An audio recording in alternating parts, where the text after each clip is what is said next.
Welcome to everyday cooking. இன்னும் எங்கள் சேனலுக்கு சப்ஸ்கிரைப் பண்ணாமல் இருக்கிறீங்களா? மறக்காமல் கிளிக் பண்ணுங்கள் சப்ஸ்கிரைப் பட்டனையும் பெல் ஐக்கானையும். எப்போது எங்களோட கனெக்டடாக இருங்க அண்ட் சப்ஸ்கிரிப்ஷன் ஃப்ரீ.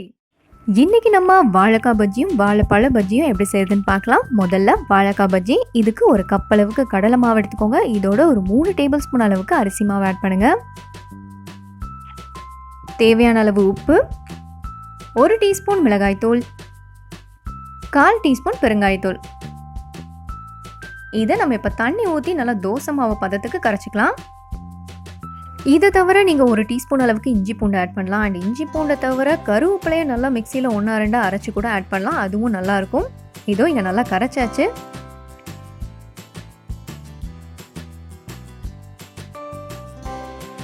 அடுத்ததாக வாழைக்காவை தோல் சீவி எடுத்து வச்சுக்கலாம்.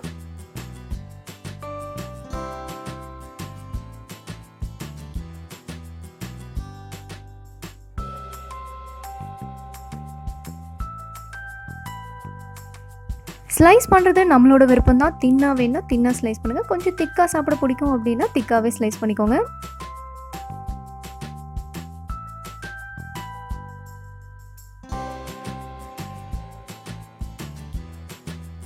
நான் இங்கே மாவில் சோடா உப்பு போடலை. சோடா உப்பு போட்டிங்கன்னா இன்னும் கொஞ்சம் கூட சாஃப்டாக வரும். பட் இதுவே எனக்கு சாஃப்டாக தான் வந்துச்சு.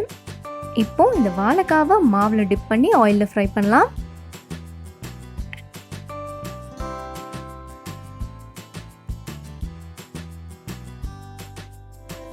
இந்த பஜ்ஜிக்கு கடலை மாவு தான் மெயின். கடலை மாவு இருக்கிறதால இது நல்லா சாஃப்டாகவும் இருக்கும். அரிசி மாவு சேர்க்கறதால நல்லா கிறிஸ்பியாகவும் வரும்.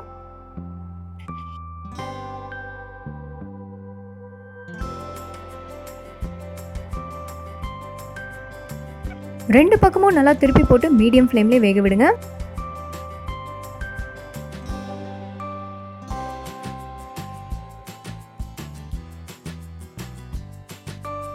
ரெண்டு பக்கமும் நல்லா வெந்துருச்சு அண்ட் பார்க்கவே நல்லா கிறிஸ்பியாக தெரியுது.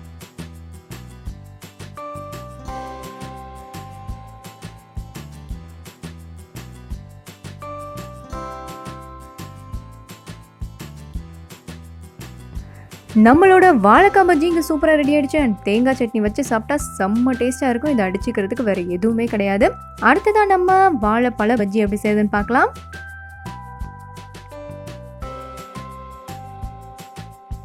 இதுக்கு நல்லா பழுத்த 2 நேந்திரம் பழம் எடுத்துக்கலாம். அண்ட் நேந்திரம் பழம் வெளியில் கருப்பாகவே இருந்தாலும் உள்ளே நல்லா இருக்கும். வேறு எந்த பழத்தையும் இந்த மாதிரி யூஸ் பண்ணிடாதீங்க.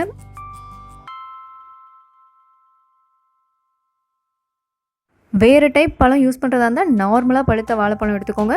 இப்போது இதை நீல வாக்கில் கட் பண்ணிக்கலாம்.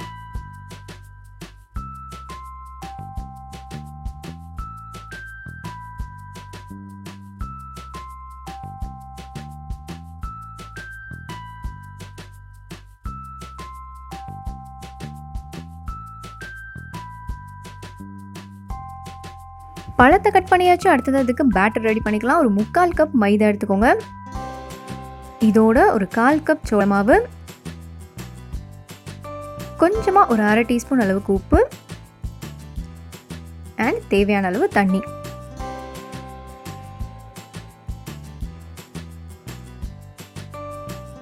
தேவையான அளவு தண்ணி விட்டு நல்லா தோசை மாவு பதத்துக்கு கரைச்சிக்கோங்க.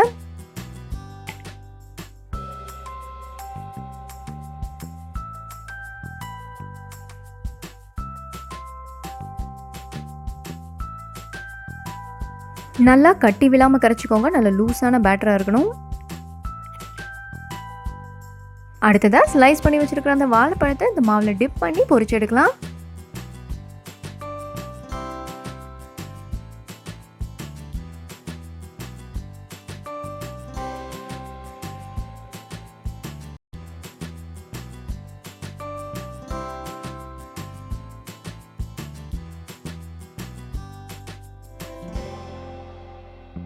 ரெண்டு பக்கமும் நல்லா திருப்பி போட்டு மீடியம் ஃப்ளேம்லேயே வேக விடுங்க.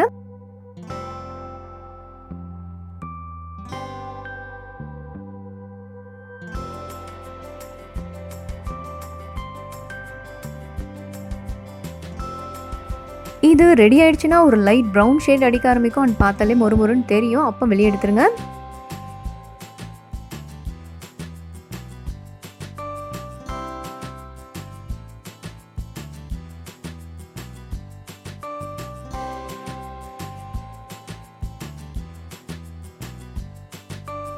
நம்மளோட வாழைப்பழம் பஜ்ஜி இங்கே சூப்பராக ரெடி ஆயிடுச்சு. அண்ட் இதுக்கு மேலே கொஞ்சமாக சுகரை தூவி விடுங்க. பார்க்கவும் நல்லாயிருக்கும், சாப்பிடவும் நல்லாயிருக்கும்.